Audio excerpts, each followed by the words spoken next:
Ay, espere. A ver, otra vez. El libro de los muertos fue una obra fundamental de la cultura del antiguo Egipto. Era un texto muy extenso. Algunos ejemplares conservados en rollos de papiro alcanzan 40 metros. También era un producto caro, por el que se podía pagar un deben de plata, la mitad de la paga anual de un campesino. Pero para los egipcios el valor de este texto era incalculable, ya que sus fórmulas permitían a los difuntos alcanzar el más allá. Tales fórmulas se inscribían en rollos de papiro y en las vendas de lino de las momias, las paredes de las tumbas, los sarcófagos y los elementos del ajuar funerario del difunto. Sin ellas, la persona fallecida podía sufrir una segunda muerte que significaría su total aniquilación. Era el sacerdote quien recitaba las primeras fórmulas del libro durante la ceremonia funeraria, cuando se trasladaba el sarcófago a la tumba. Una vez allí se practicaban rituales para revitalizar los sentidos, entre los que se encontraba el de la apertura de la boca, por el que se abrían mágicamente los ojos, las orejas, la nariz y la boca del difunto, quien una vez recuperados los sentidos, emprendía su viaje por el más allá. A ver, vamos explicándonos. Dice que el libro de los muertos era fundamental en esta cultura, en la cultura egipcia. Era un texto muy extenso, dice. Algunos ejemplares conservados en rollos de papiro, dice, alcanzan 40 metros. Ayer en la clase pregrabada les explicaba que el papiro salía de una planta acuática, que también se le llamaba libe. Por eso papiro, de ahí deriva la palabra papel, y libe, de ahí deriva la palabra libro. Era una planta acuática, el papiro olive, que se encontraba en el río Nilo, crecía en el Nilo. Entonces sacaban esta planta acuática que eran como unas ramas largas, largas, largas, largas. Y haz de cuenta que le quitaban la hojita y las ponían a secar al sol. Entonces imagínate qué tan larga podía ser, o sea, es como si le desenredaran, no sé con qué comparártelo ahora. Hay plantas que tienen como una telita que se les quita y se jala. Esa telita era lo que le quitaban al papiro olive y lo ponían a secar. Y por eso era tan larga. Y por eso estos papiros alcanzaban una gran extensión. Y ahí sobre ellos, con tintas que extraían de la misma naturaleza, o sea, de las plantas y los vegetales, escribían sus jeroglíficos. En la clase pregrabada te enseñé algunos, o te dejé de muestra, por ejemplo, donde estaba la teología menfita, de la escritura demótica o sacerdotal, de la culta, que era lo que escribían los sacerdotes y la gente, pues ahora sí que la gente culta tal cual. Los sacerdotes, los sabios, los gobernantes. Para el pueblo era la otra, que era la demótica. Bueno, ya ahondaremos en eso un poco más. Por ahora lo que estaba explicándoles es esto, que para los egipcios esto era indispensable, o sea, no había muerto que se tuviera que ir o se pudiera ir sin que le pusieran en su sarcófago, o sea, el sarcófago que vimos ahí en el dibujo o de la imagen que está ahí, la momificación, es un sarcófago obviamente de alguien empoderado, adinerado, no es el sarcófago de la gente común del pueblo, obviamente no. Estos sarcófagos se los hacían a los grandes reyes y gobernantes, pero aún la gente pobre, aún la gente de escasos recursos, la gente del pueblo, le ponían su sarcófago, aunque fuera de madera o de lo que fuese, y ahí en su sarcófago o caja le ponían su papiro donde venía el libro de los muertos. ¿Qué era el libro de los muertos? Dice que era donde venían las fórmulas que permitían a los difuntos alcanzar el más allá. Tales fórmulas se inscribían en esos rollos de papiro y en las vendas de lino de las momias. Y entonces a esta persona fallecida tenían que ponerle eso porque eso les aseguraba, en sus creencias, en su filosofía, en su religión, les aseguraba que su difunto o que su persona fallecida podía ir al otro mundo, podía entonces ir a vivir la vida eterna. Bien, si no lo hacían, podía sufrir una segunda muerte y ahora sí iba a ser la muerte eterna, iba a ser la aniquilación total. Ajá. Era algo parecido, observa las creencias, de pronto hay una película que les gusta mucho a todos los chicos y a los niños y a los jóvenes también. Ay, a algunos adultos también nos gusta, ¿no?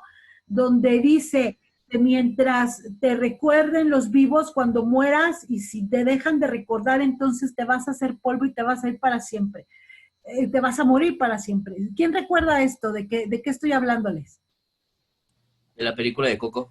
De la película de Coco, exacto. Y fíjate cómo estas personas creían en eso y decían, si no le pone su papiro, no tiene, su libro de los muertos, no tiene con qué ir al otro mundo y entonces se va a morir para siempre.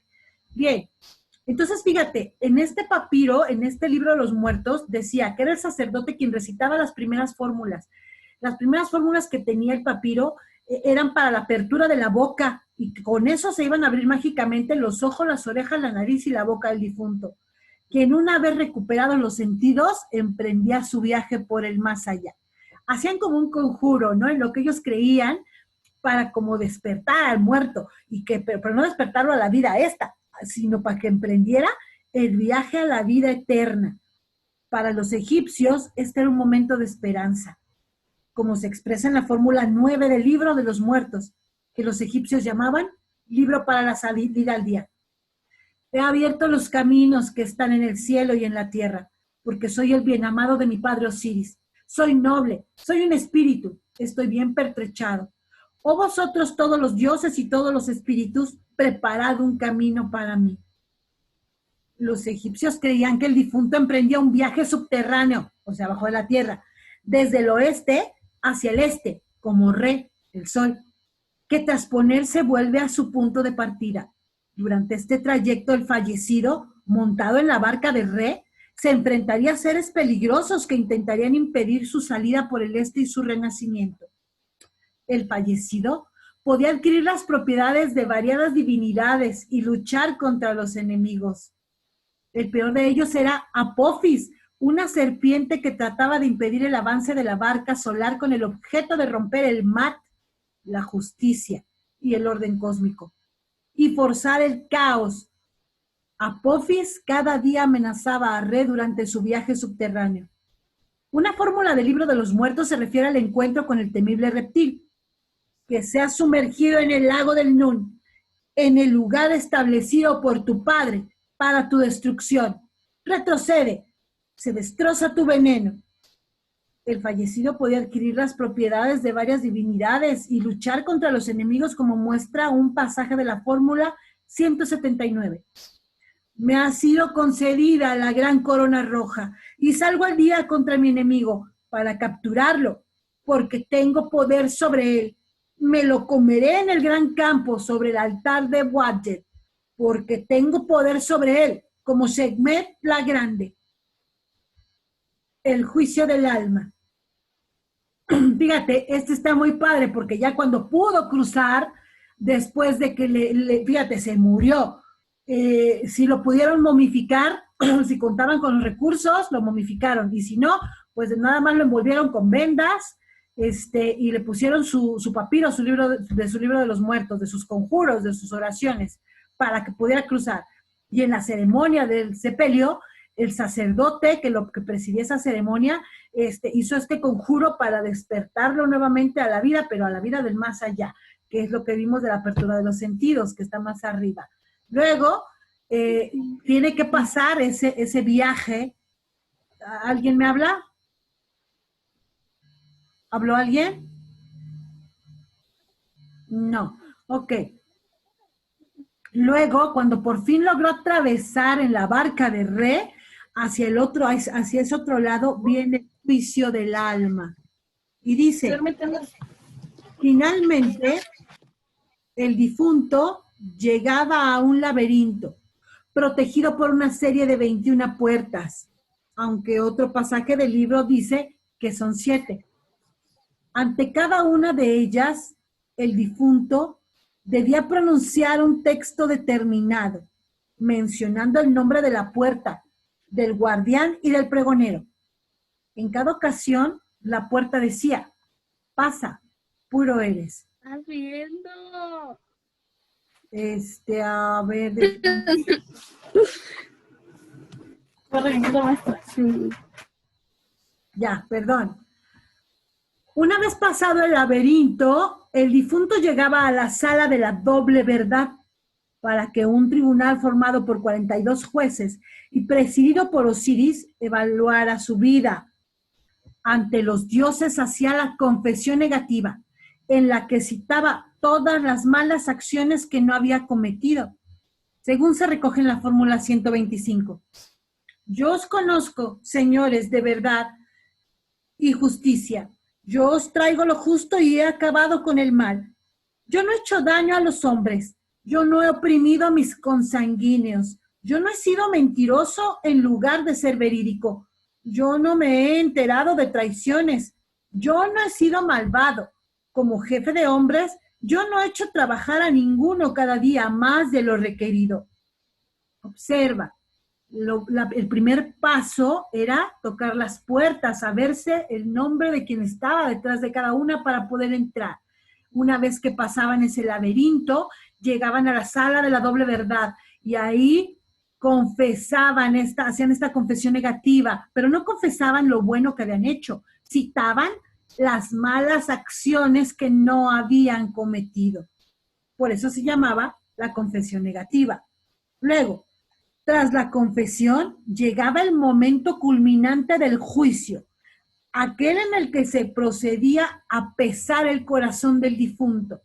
En un plato de la balanza sostenida por Anubis, dios chacal de la momificación, se colocaba una pluma de avestruz, la pluma de Mat, que simbolizaba la justicia.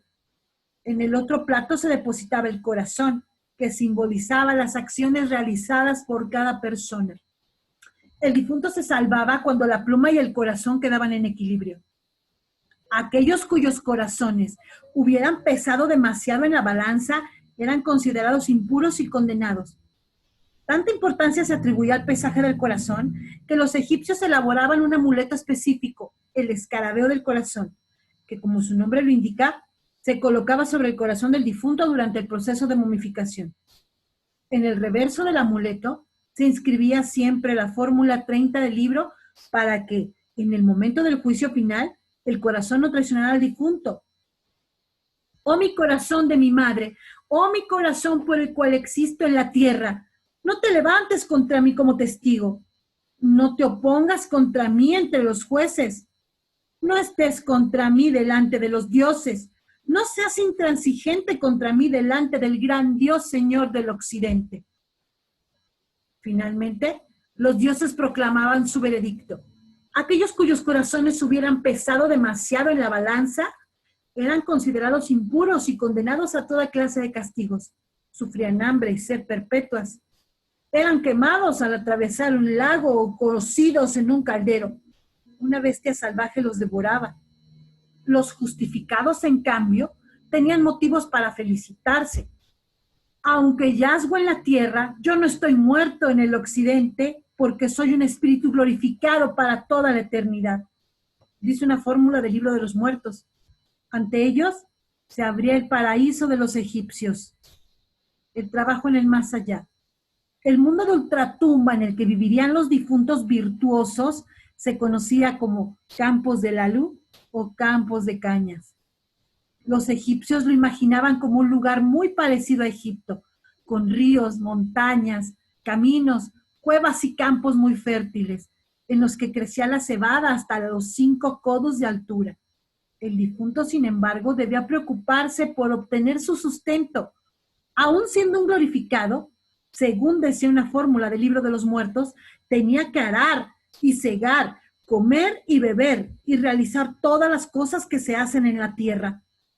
Eso sí, para ello podía contar con la ayuda de un ejército de sirvientes representados en unas características estatuillas, los susheptis, siempre presentes en el ajuar funerario, y que por el poder de la magia se convertían en criados. Cada figurita tenía los brazos cruzados y sostenía en las manos aperos agrícolas. En la parte inferior se inscribió una fórmula del libro de los muertos. Fórmula para que los Usheptis realicen los trabajos en la necrópolis.